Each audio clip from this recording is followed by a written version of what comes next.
All right, thank you, Chris, and to reiterate for the recording, this is the Canvas overview workshop that we're hosting today on January 23rd. And some of the topics that we're going to be covering today are going to be course planning and design, student feedback interaction, interaction in it by itself, Canvas assessments, getting feedback from students, and we're going to touch about some Canvas file storage questions at the end of this workshop as well. All right, so let's start with course design and planning. So I'm going to pull up some information really quick regarding this. So we do teach an online faculty certification course. And we do touch upon how to properly create an outline and just try to keep in mind how you're going to formulate your content in Canvas. So I'm going to pull up a little bit of this and share my screen.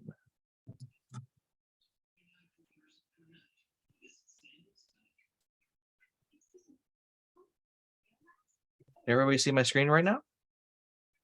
Yes. Yes. All right, thank you. So one primary way that we describe how to create content or formulate content in Canvas is by simply creating outlines of how you want to anticipate how your course is going to be in Canvas. So I expect most, if not all of you, have taught in-person courses before, and you already have a syllabi.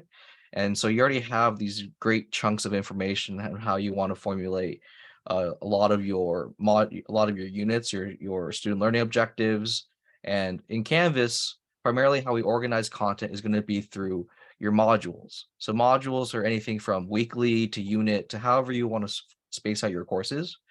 And we usually recommend that you chunk your content into weekly modules from an introduction module, like you see on your screen right now, which is a very short outline. And then from there on, we create content. So here's what the outline looks like. And I'm just going to go ahead and show the course modules for our certification program too.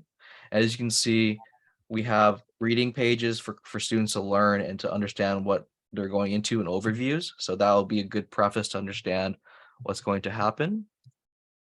And then we just go straight into another reading page, pre-assessment, which again is a quiz with no points associated with it that will help them engage with the content to expect what they're going to learn. More readings and understanding what's going in the course. And then we have an introduction assignment, which is going to be an icebreaker for them to interact with one another. An assignment to bring in a formative assignment to bring in all of the content they've just learned in the previous pages that they read. An assessment in the quiz that gets them to, which is more along the lines of like how points and grades are going to be associated. And finally, a review / like a congratulations, you finished the content and here's what you can expect. And this is a small review of what we've gone over. So I'm going to also share a video. Peter, real quick, can I chime in on a couple of things here? Sure, go for it, Chris. Okay, a couple of things when working out on your outline that's very important to address here is number one, the numbering conventions. So using this Canvas module outline example, you'll see that each item within your module list for each item is labeled with a specific number, 1.0, 1.1, 1.2, 1.3. So the first digit is related to the actual module 1. The second digit is just an indication of the position of that content item in this list. Why is this important and why do we recommend this in the creation of your modules for your Canvas course? Number one, it's communication. It gives students an easy way to communicate with the instructor a specific assignment, page, quiz, discussion that you're actually working on. So I can sit there and say, if Peter Tea was my professor, I could say, Peter Tea, I'm having an issue with the 1.4 assignment, so to speak. And so Peter and I automatically know that 1.4 is related to the hands-on ad announcement assignment. Number two, this is communication for us. When you communicate with us, and if you, the instructor, are having issues in building out your course, or you're having a specific issue with a specific content item, so to speak, you have an easy way to communicate to us the specific item that you're having issues with. I can't tell you how many times I've actually gone into a Canvas course and I've had somebody say, Chris, I'm having issues with my Unit 1 quiz. And then I go into their course and I see 15 Unit 1 quizzes in their Canvas course, and I have no idea what they're looking at. However, if the instructor labeled their course content properly, labeled their modules properly, and they just sit here and say, hey, Chris, can you look at 1.5 in my course? I don't need to sit here and think about how your course is designed. I automatically know that I need to go to module 1, item number 5, and it's an easy way for me to find content. So communication, both from the student to the instructor, and then from the instructor to online learning pathways, is a reason why we sit here and recommend and use these numbering conventions. The second thing that we have here, you see that each item is in parentheses: read, read, read, graded assignment, quiz, discussion, and quiz. And Peter, can you do me a favor and go to the actual modules? If these parentheses weren't here, the student would not know what these items are. Usually in Canvas, these items are designated by the icon. Peter, if you could hover over any one of those icons and just leave your mouse over it, hover over that page. So before it used to come up, now see, now it just sat there and said page. So you understand that that item that says page, you have a little rocket ship that says quiz. For the discussion, you have the chat bubble. Those are not usually intuitive and informative of the student for what these things are. So we recommend using these parentheses and giving a little guidance on what the student needs to do for each item. And that way, within seconds, a student can visually look at a module and gain a clear picture of what they need to do for a specific module. These are two things that we highly recommend that we recommend to use an instructor to add to your modules, because it will make it much easier for you to manage your course. Thank you, Peter. Thanks, Chris. That was some really helpful information. So we were mainly talking about modules and just like how to chunk and place your course content. But when you first get into Canvas and you start your online courses, nothing looks like this ever. So I created a development shell. You'll hear the term development shell a lot from us. And typically there are two courses that you get every semester, or there's one. So you get your courses that you get for the semester that you're going to be teaching out of. And for best practices, we always recommend that you have a development shell where you'll be creating your course content. This is also called a sandbox shell. So in most cases, you would have to request these to have these created. And you can do that by contacting Canvas support. Here's a faculty number right here. You can always find it in the little question with the little question mark with help over here. You can contact Canvas support. You can tell them your intended user ID and that you are a faculty member for the SDCCD, and you would like to request a Canvas shell, and they'll be able to create a Canvas shell for you, and you'll find that in the unpub section of your dashboard. You can always use the Canvas chat feature too. If you don't want to be on the phone, you can just type out a little message with that information, and they'll be able to create a development shell for you as well. Peter, So I'm sorry, Peter, I want to chime in. When you contact Canvas support, you want to make sure, don't just say Canvas shell, say Canvas development shell. Use those words specifically, because if they hear Canvas shell, they're just going to think you're asking for a regular course, and they won't complete your request. Another thing, sorry, Peter, if you were going to go into this, but the reason I want to emphasize the importance of requesting a Canvas development shell, where all of your course content that you need to develop first needs to exist. The number one main reason why is that at the start of every semester, scheduling for each college campus, it doesn't matter which campus, there's a lot of classes at the beginning of the semester change the schedule and cancel courses.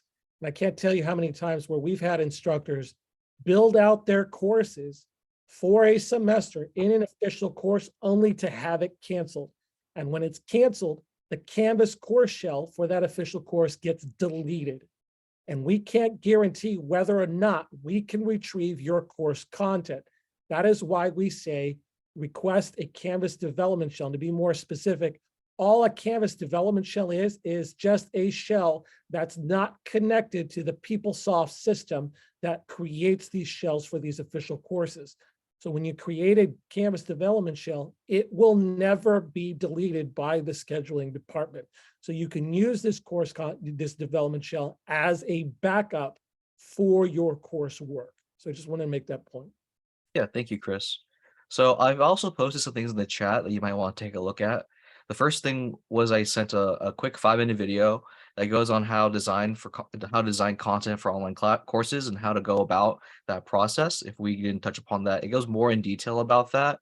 So that might be a really great use of 5 minutes if in your free time. I also included the actual instructions on our website, how to request a Canvas development shell, like Chris mentioned. Specifically mentioned that you would like to have a Canvas development shell created, and that'll be yours to keep. You can use it to however you want, design content, and eventually you can even download that course shell onto your device or computer for safekeeping. And if you ever move from another Canvas to another that's using Canvas, you can take that downloaded course shell you have, your development shell, onto your own device and upload it to another instance. So if you're teaching at other colleges like SDSU, Southwestern, or any other place that uses Canvas, you can always use and reuse these Canvas shells in the future. All right, and so the reason why I have this development shell open in the first place, which is also a key part of just managing your content and making sure that's not deleted in case anything happens, like Chris mentioned, is just to show you how an empty new developmental shell looks like, or just a Canvas shell in general. Because if I were a student, if I were to get into this, yeah, Naja, send me an email later and I can help you out with that. Is your email? I'm sorry. Oh, I'll put my email in chat. Sorry about that. Sorry, So any questions later on, feel free to email me. Email or chat? Huh? What? If we have questions later on, do you want Yeah, them emailed to us, or? You can or- email me. So if there's anything I missed or okay. you want anything else, we can't cover it, I just put my email in chat. So feel free to save that. Write me plenty of emails later on, and I'll get back to you. And hopefully we'll get everything settled if you have any questions. But Thank moving you. back to the development shell, you can see how everything is organized. Like there's everything from announcements, assignments, discussions, grades, people. There's so many things here that can be very overwhelming to a new student. Meanwhile, in our development shell, you can see that we have items that with these little eyeballs that's crossed out. That means that only that we, the instructor, can see these. And as a student, if I go into student view here, they don't see that. They can only see the home, announcements, syllabus, modules, grades, and Office 365, which has been enabled into most, if not all, of our courses at the SDCCD. So I mentioned this as a good portion of course design is allowing navigation to be as smooth as possible for your students while getting rid of redundant links and other things that could confuse a student. So the reason why I mentioned that in particular is because we mentioned the modules as by far the most important area that you'll be making content and curating for your students. So you can think of it just as a bookcase. You're going to place everything that they need into the bookcase, and that's the only thing you want to share to your students. However, if I were to keep it open like this, students can be very overwhelmed because if I want them to go to the modules, they can go to the modules. However, they can also access the assignments in the assignment tabs, discussions in the discussion tab, which adds so many more clicks that they'll have to go to in order to find the content. Meanwhile, in a properly ordered and formatted course, they simply go to the modules, look for the module that they're currently in. You can name it by weeks, units, and students will be aware where they're going. And then they can find the assignment, find the reading, find the discussion that they have to do. And then there you go. And that's how they'll be able to find and access content. So I'm just going to go and do a short demonstration of how to clean up your course navigation. You'll simply just go down to your settings in the bottom left-hand corner. You go to the navigation tab on the top of the page in the middle right over here. And you can see these are every single item that you will have available to your students by default. So we recommend just moving down items that you don't need until we only have about 5 to 7 items that students will need, that are just basically the baseline items to ensure that students have access to everything they need to be successful in your online course. So I'm just going to get rid of files, pages, people, discussions, assignments. And typically this is all you need from the home page, announcements, grades, syllabus, modules, Google Drive. If you want to use Google Drive, I can move it down. Office 365. We also have the SDCCD Zoom as well. And you can add that as well if you wanted to have a nice clear indication of, hey, instead of having my Zoom links in my announcements, you can access it through the SDCCD Zoom tab in that sense. I click on the save button in the bottom left-hand corner, and you can see that I don't have any announcements left because this is a brand new course. So that's why this eyeball with that's crossed out is here, as well as in modules, because I don't have any content in here. And like I mentioned before, the content items that are absolutely necessary to have an successful online course are going to be home, announcements, grades, syllabus, and modules. The SDCCD Zoom and Office 365 are optional, but you don't need them to run your course. And I see Chris has something to say. Peter, could we go to, so one thing I want to mention too, there's one thing I want to emphasize. As Peter has emphasized, yes, the only things that you need for your course navigation are home, announcements, syllabus, modules, and grades. And then there's a bunch of other items. If you could go back to that navigation list. There, as you can see in the bottom box, the box for students to see, there's a ton of items here, more than that's going to be covered in this workshop. As you grow in experience with Canvas, and you might feel that some of these things will be relevant to your course, as Peter mentioned, Office 365 or Google Drive or anything else. That's not relevant right now. The thing that we want to emphasize and say, and you want to take note of this, there are, I think, 4 or 5 that should not be in your course menu. That's assignments, discussions, files, pages, and quizzes. I guarantee if you want to confuse your students in using your course content, you will include assignments, discussion, files, pages, and quizzes. These, when students access these, they will get confused. And if you could go to the 2022-2023 course, Peter, so I can show them. So our OFCP course. This is the OFCP course. Go ahead and click on the assignments.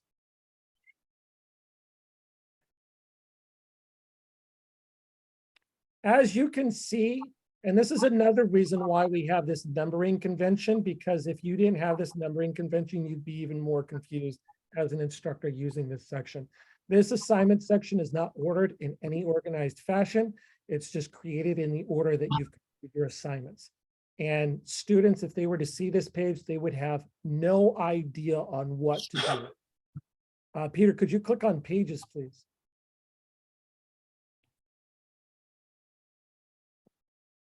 As you look on pages, you see the home page, you go to view pages.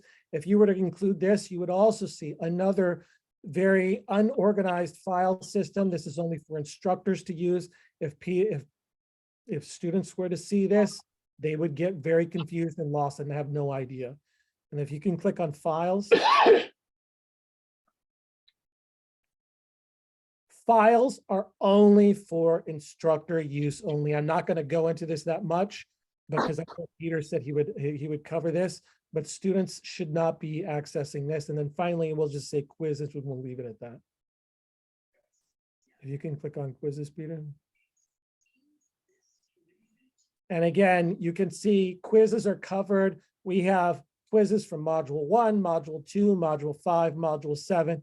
And there's so many items here that are missing right now that a student needs to sit here and finish first before actually even addressing these quizzes. So if this was included in your course menu, again, students would be lost.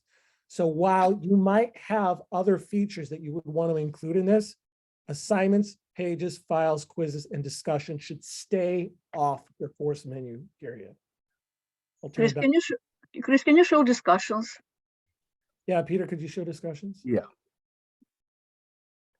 The problem that you have with discussions here, as you sit here and see, we have this in order, 5.8, 4.3. These are across different modules. If you include discussions here and the student just automatically clicks here and starts going through it, they're going to be lost because there's content within each of these modules that a student needs to pay attention to first before actually going to this discussion. So go to the modules, Peter. Yep. The important reason why we sit here and use the modules, because you have a way to control what the student sees. As an instructor, your course content, your module outline should outline the syllabus, and you're taking them through a guided path on what they need to know based on your student objectives. If you have, and that's why we sit here and have this in a specific order. So for example, if, as we saw in the discussions, this is so disordered. If a student just sits there and sees 1.8 introduction and icebreaker, or something that's more relevant, you see all of this other content that's prevalent or a prerequisite for other content. So that's why we sit there and say, the only content you need is home announcements, syllabus modules, grades, assignments, pages, files, quizzes, and discussion should stay off your course menu. It will only, I guarantee you, it will confuse your students. So unless there's any other questions, I'll turn it back to Peter. Yes, Thank I you, have a Chris. question. Can I ask a quick question? Yeah, Yes. of course. Go for it. So Peter and Chris, thank you. So you recommend that we take away the quizzes, assignments, and files from student screen, since all of these are accessible through the modules. Yes. Correct. A module should be the central place where students go. Here's another reason why I harp on this, and this is before Peter's time, where he actually joined us. Before Blackboard. Blackboard allowed the instructor to create anything within their course menus. Right. I've seen instructors have 25 items in their course menu. Now, here's the problem. Najah, forgive me if is it Najah? Najah, yeah, that's good. What do you teach? I teach philosophy and humanities. Okay, so you teach philosophy. So Najah, you're in Blackboard. You have the freedom to teach to create your course menu however you want. You would have had that if we were still using Blackboard. Yeah. The problem, let's pretend Peter's another team. Now I go into your course and I see your course menu and everything else. And let's say you're relatively simple and everything else. And maybe you have 5 to 10 items. And I understand your course menu. And then I take Peter's course. Let's pretend Peter's teaching, he's teaching a Canvas. Now Peter has 15 items in his course menu and that they're totally different. So the problem that we have with students, just think about it as you as a lay person, as an instructor trying to actually learn this course. You have students that are coming here, maybe some ESL students, maybe some adult returning students. I remember the acronym for that. And they're not used to Canvas either. So they're trying to sit there and learn Canvas as well, just as much as you are. So as a whole, if instructors can provide the most consistent experience possible, retention for students are going to go up. Because I can guarantee you, if we were back in 2018, I can't tell you retention. Number one complaint that we had was this course menu, because there was no level of consistency between instructors and courses. That's why we want to sit there and say, if Najah, you only had home announcements, grades, syllabus modules available to your students, and every other instructor followed that practice as well, I, as a student, do not have to think about how to navigate each new course from each different instructor. Does that make sense? Perfect sense. Perfect. Thank you. So I think we touched on the topic of course planning design enough for this workshop. I know this is a really great topic and everybody wants to learn more about it. However, this is kind of an overview, so we do have to leave this topic and go into another one. So we're going to go into student feedback interaction. And so I'm just going to couple that with feedback interaction and do it that way. So in Canvas, there are plenty of ways to interact with your students. And so I'm going to go with interaction first and then go into feedback. In Canvas, Donald, do you have a question? Yes. Is there one in our modules of the online classes? Is there one that takes you from basic Canvas, like we have a new instructor coming in, that they can understand that's already recorded? And if so, where do we find it? Oh, you want to record a workshop to like give them the idea? No, we said we're recording this workshop. I'm saying if someone wanted to find out from Canvas basics, whether they go find that, is it already recorded somewhere? And We we do have some workshops. I'll get the link for that right now for Canvas and how to go about that. However, I can get it later. oh, okay. Okay, thank you. But the best way for any new onboarded instructors to learn how to use Canvas is to take the online faculty certification program, which is this course you're looking at. So Okay. we go over everything in Canvas of how what Canvas looks like, and you do this as the role of a student. So you understand how things are placed, how to create and design materials, how to create Canvas assignments. Okay. Like it's like this course itself is just about a 20 to 40 hour course depending on your familiarity with Canvas. We'll teach you how to create a Canvas course from a blank empty shell to having your first module and having some assignments, quizzes, and cleaning up your navigation menu as well. All right, so we're going to go back to student feedback interaction. So on Canvas, there are a couple ways. Thank you, Chris, for providing the link for that. So anybody has any questions, we have past workshops on my website. So one of the ways to interact with students is simply just through announcements. So this is just giving them it's like a blowhorn that you're just telling them information. If students set up their Canvas accounts correctly, this should be sent to them via an announcement in their Canvas course themselves whenever they log in and to their email address, and they'll be able to get a notification for any type of announcement you want to post. So this can be anywhere from you're posting an announcement for welcome to the first day of courses. We have a quiz on Friday. I'm going to be out of town for this week for spring break, so have a great break. Or the finals are coming up. Please study the materials in units 4, 5, and 6. We'll have a test on Tuesday. So announcements are by far one of the best and easiest ways to contact and interact with your students, as they will see and notice these announcements whenever you create them. There's also the discussions that you create in your course.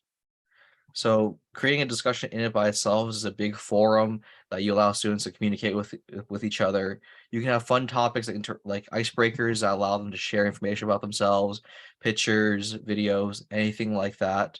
Trying to keep them open-ended and not too constrained is also a great a methodology when you go about discussions, as well as keeping them open-ended. Like in our 2.7 captioning video assignment, this is one of my favorite assignments because I can actually see the faces of the students in the course because they're sharing videos of themselves, giving like a small introduction to their courses.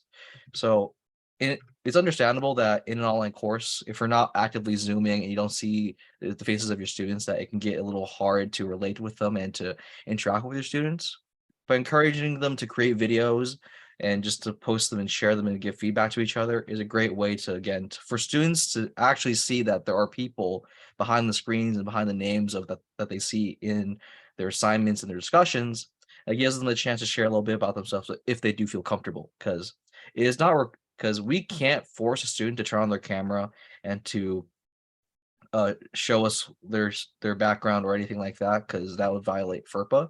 But if they feel comfortable enough to share and to feel comfortable enough in your course to be able to do this type of assignment or even share a little bit about themselves, goes a long way into just having that online community that your students feel safe enough to share, to interact, and to build this learning experience together with them. Najah, you have a question? Oh, yes. Students keep saying, I didn't see the announcements. And I just wondered, what is the veracity of this statement? I didn't see the announcement.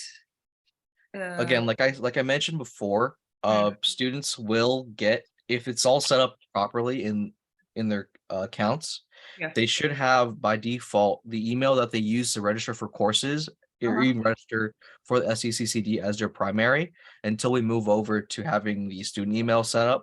But they should get an email sent to that email address with the announcment. And I don't know if I have an example on my Canvas dashboard already, but there should be, let's see, on the right hand side of my screen, there for students, there would be a flag or a blowhorn that says an announcement right there with anything that pops up. And this blowhorn icon right here, of course, tiles will have like a little red icon that denotes like there's been a pending announcement that you haven't viewed yet. And another thing that we do in our course that's a little different from how normal people format their courses is on the top of our homepage, we have allowed it so that our announcements appear. So whenever a student logs into the course, bam, they get announcements. And so that's also through the settings. We go to the settings button on the left-hand side, scroll all the way down. There's this blue more options on the bottom of the page. Click on that. And normally this is uncheck marked. So you would check mark the show recent announcements on the course homepage, customize how many you want to show up from 1 to 15. We choose 3 because that's a good number of showing the most recent to anything they might have missed if they haven't logged in for a minute. And then we click the update course details button. And that's how you will showcase that your most recent three announcements will appear on your Canvas homepage. Carolyn, you had a question? No, it's Carlin. Naja, Carlin. I had that problem with 2 different students this last semester. Yeah. And they would not believe me that they did not have the right email. My classes are face-to-face. I had to actually pull up the class roster and prove to them what email the district had for them to get them to change it. Yeah. And so, like Peter said, it's the email they have on file with the district. Now, Peter, correct me if I'm wrong, but student email should be priority. This preferred. March 27th. That's the date that Brian gave me. So if you guys want to make note of this, we'll have more announcements in the future. But for my knowledge, on March 27th, we'll be able to roll out student email to every single student that registers for courses at the SDCCD. And then on March 27th, their primary contact email for which they will receive any type of contact in Canvas. So the primary email that they'll be getting announcements, grading feedback, anything like that will be sent to their EDU student email address. However, they have to check the email. Yeah, so that's a good point. So again, so Right. students might not be the best at checking or verifying if they change their email or they have something else that happened to them. So maybe in the first module or a reminder, hey students, please check that your email address in Canvas is correct, because that's how you'll be getting some notifications for grading, announcements, and anything like that, because we don't want you to miss any of this important information. All right, so that was a little bit about announcements. I did touch about discussions a little bit and just kind of try to keep them interactive, having with fun discussion topics and trying to get them interact with one another. There's also the Canvas inbox over here. That's also a way to contact students. So you can easily create messages and compose them to students. Like if a student hasn't logged in for a couple of days or they miss a lecture, you can create a message. You can select the course.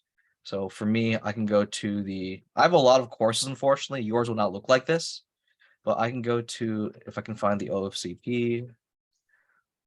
Let's see, I'll just do the refresh. I can look up people clicking on the little button right here with a little like address book. Click on that. Click on teachers. There also should be students, but there's no students in this course right now. So for example, I can click on Chris Rodgers, attendance, / how are you doing?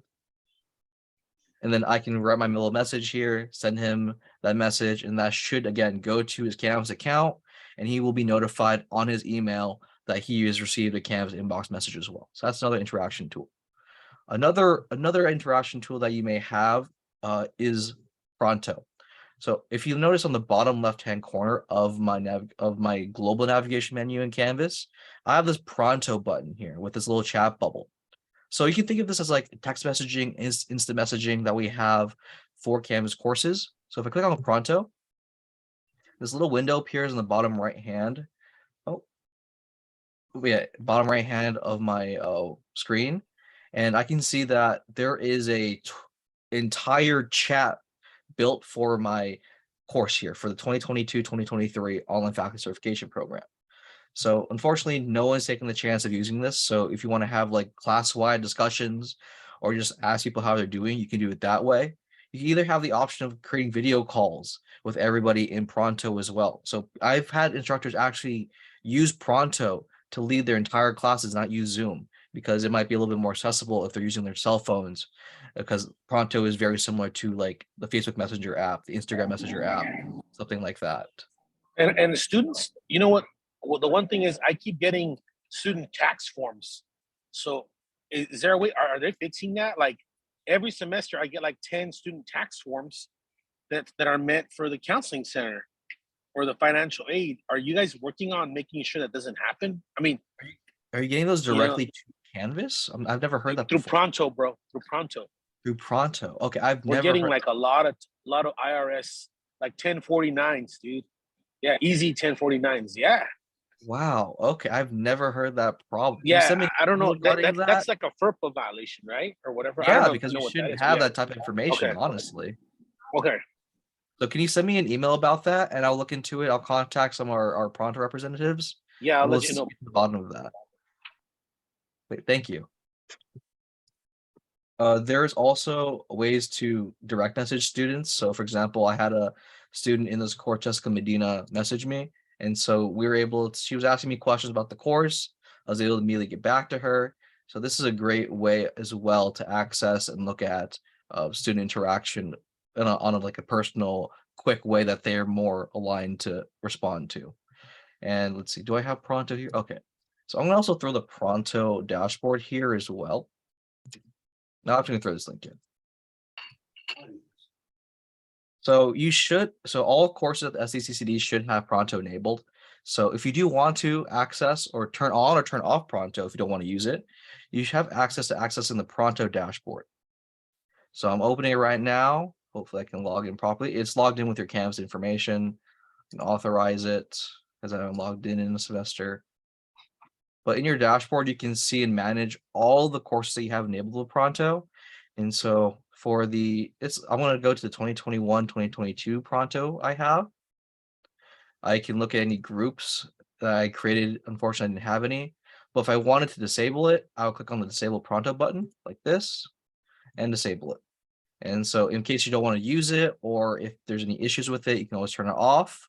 And in case you're getting some tax forms for students or something like that from a specific Canvas course, you can turn it off that way. But this is how you manage Pronto in an administrative view if you don't want to use or you want to turn on Pronto for your courses. Chris, do you think do you have anything to add for more student engagement interaction for feedback yet? Or do you want me to go into surveys and assessments that way? We only got 13 minutes. You haven't touched on discussions, so that's the only thing I would sit there and mention.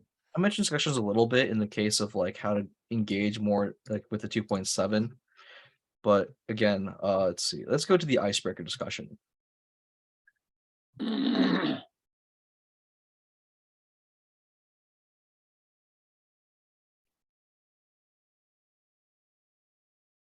this is how we formatted our first discussion. We had a topic, some questions on how to answer them, and even a video tutorial on how to properly navigate a Canvas discussion if they're a new student, and how they go ahead of viewing information like the course rubric.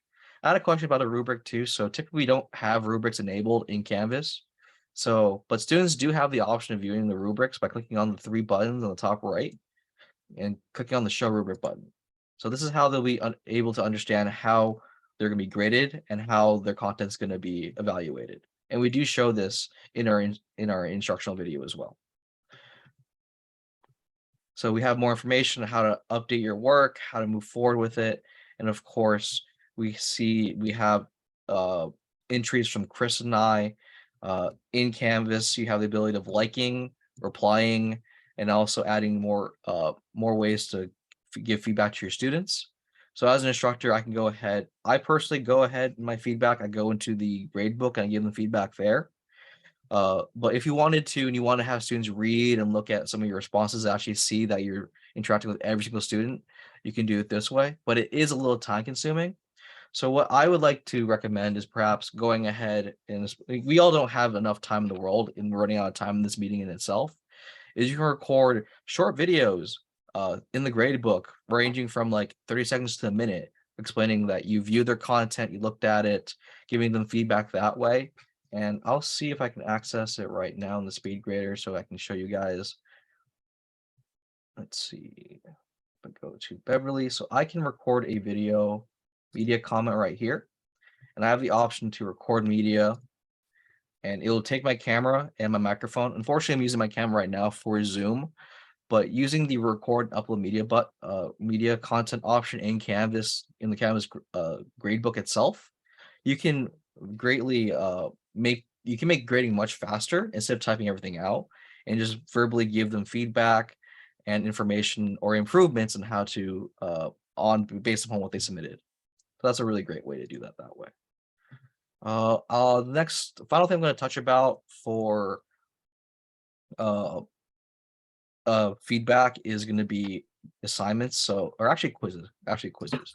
So there's an option in Canvas to create a survey or a ungraded quiz.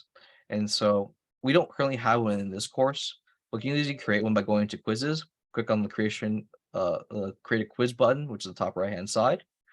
You can change the quiz type into a practice or survey quiz or ungraded survey, whatever, or graded survey, ungraded survey. We usually go for, if you really want to get every student to submit your survey, you make it graded, make it points.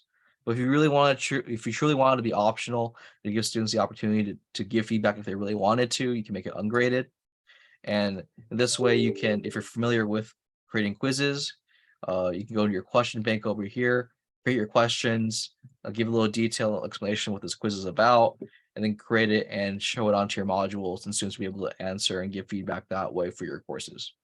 So that's a very quick way about doing this. Again, like we do have more in-depth videos on how to create a survey, how to get feedback from students in our recorded videos in that link that Chris posted.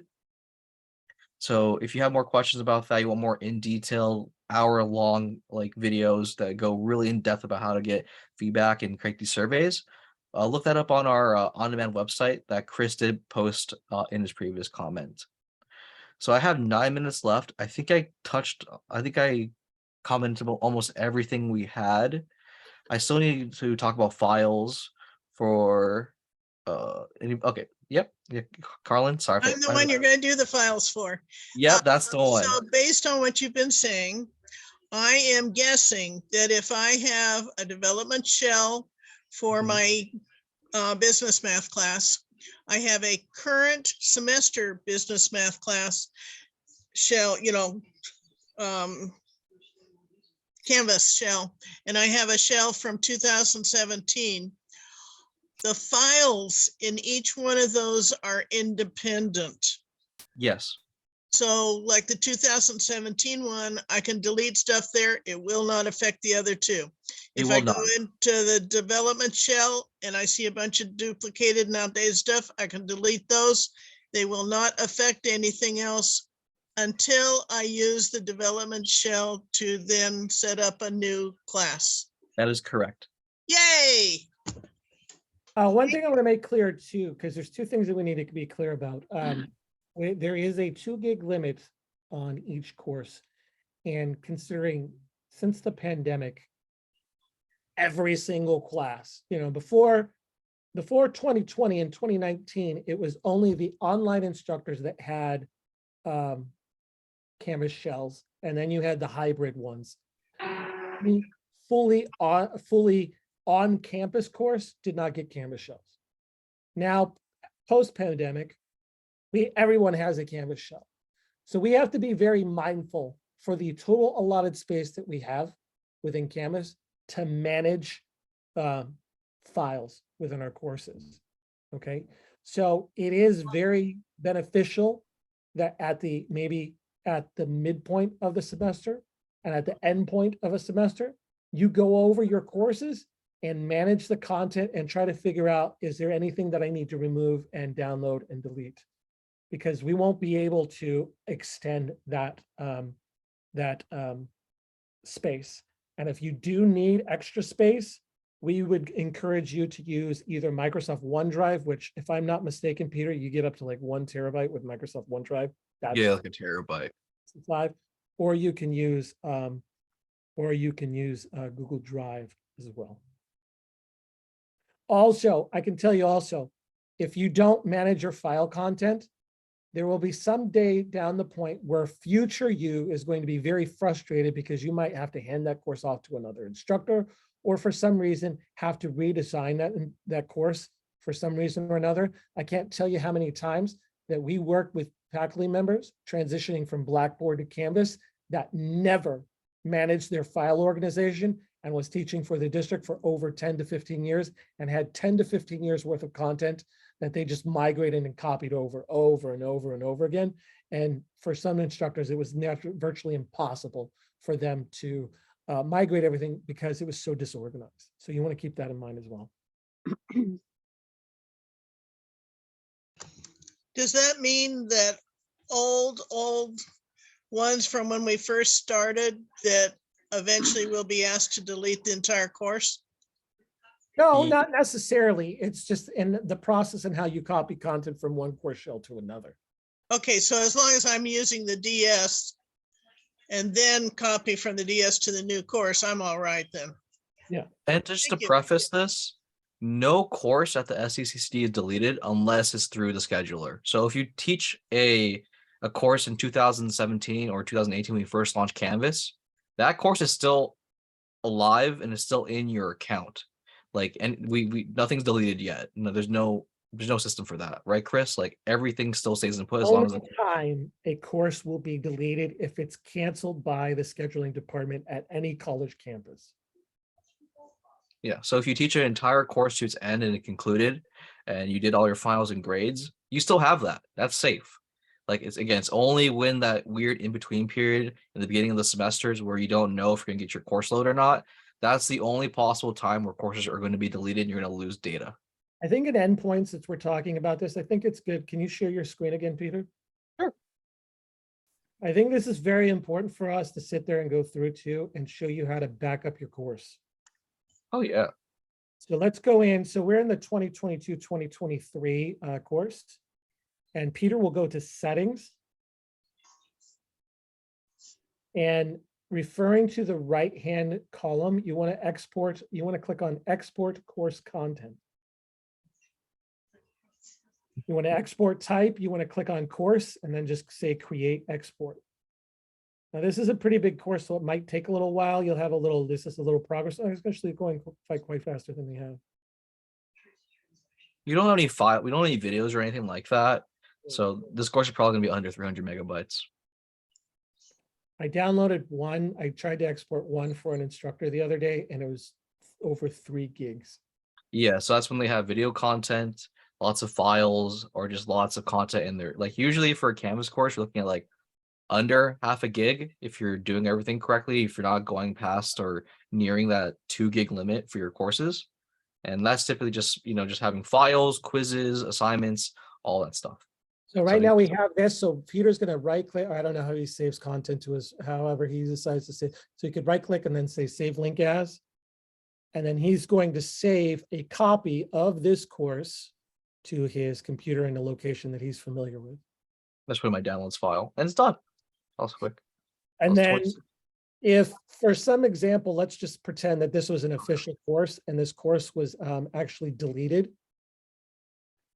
Now that Peter has practiced good backup principles, he has one of 2 options. He could either A, re-import his course content from the discussion or from the development shell, or he could import the backup file that he just downloaded. He would do by going into import course content, and then he would say content file, and then it was the dot export, the Canvas course export package.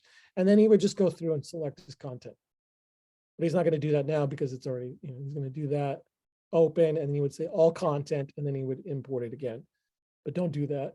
Don't do that. It's going to oh, this is for your Peter. Okay. I thought you were in the official course. Yeah, no, I just deleted everything, Chris. Don't worry. I was like, wait a minute. I thought you were still in the OFCP course. No, I just want to get. When you gentlemen keep talking about how much storage we're using, where do you find that? Oh, it's in the files. No, where? I mean, if I just out of curiosity, I wanted to see how big my course was. Right down here. Which is There's a little bar right here.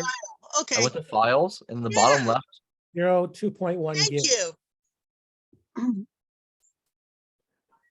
Did you just show us how to export content from one canvas, save it on my computer, and then import? Basically, that I just responded to your email, Najah.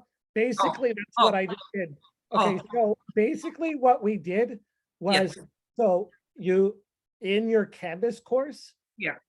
Okay, so Najah just sent Peter and I an email. She has course content in her San Diego Community College District course that she wants to export and import into her Southwestern Canvas account, right? Yep. So, Peter, can you go back to settings, please? Yes. So just to do that over again, so Najah, if you want to write this down, so you go to settings, and this is in your SDCCD account. Right. You go into export course content. Okay. And then you just say create export like Peter did. He doesn't have to press the button. And then you know when you saw that new export or that new file, Yeah. you save that to your desktop, save that to your computer. Save to this. Okay. And then you log into your Southwestern account. Mhm. You open the related Canvas shell, click on settings, and then go into import course content. And then the content type is you select a Canvas course export package, and then you select the it's ISMCC, is that right? IMSCC file. That is your backup file. And then you click all content and then you say import. Would you put that in the chat? Oh, I'll have a guide. Okay. Peter will select a guide to all that. But yeah, that's how you back up and export, import content. Thank you so much. And emphasis, I want to sit there and say, so as a process, so for example, Najah, I believe you said you teach philosophy. So let's say you get your philosophy course started for your spring semester. Once you have all of your content imported in your course and you're ready, before you click that publish button, for backup purposes, you should create an export of your course and keep it as a backup. Okay. We always have an emphasis here. We have Canvas, we have all this fantastic technology and the cloud and everything else and the internet. And my number one acronym is don't trust anything.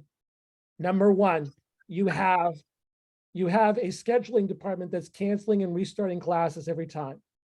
Number two, we all make mistakes.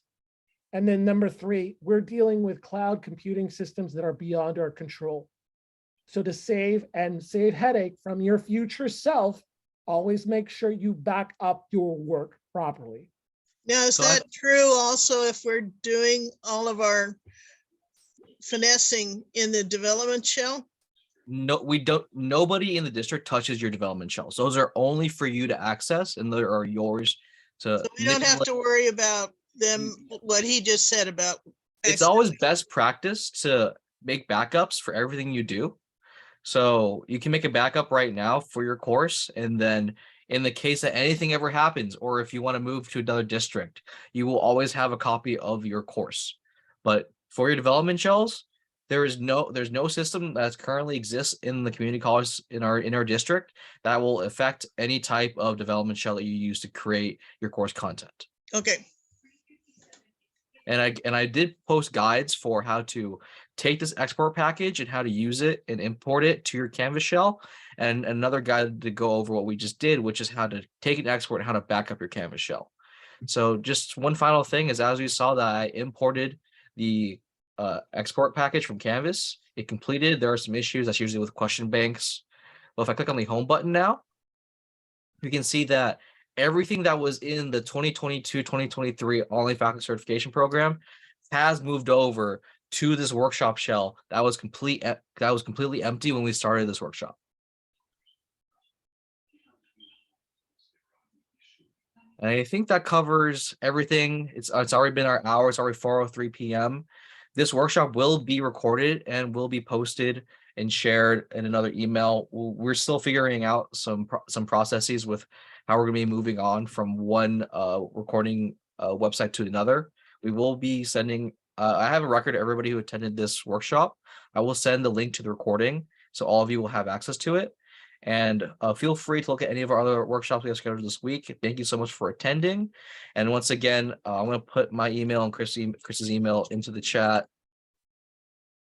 And both of you, great overview. Yes. Yes, Thank you. Yeah, thank you. guys. Thank Thank you. you. Thank you so much. Yes. Of course, yeah, we're always happy. Great. So Please any come here. questions, Thank you so much. anything about Canvas, please email us. We're happy to help.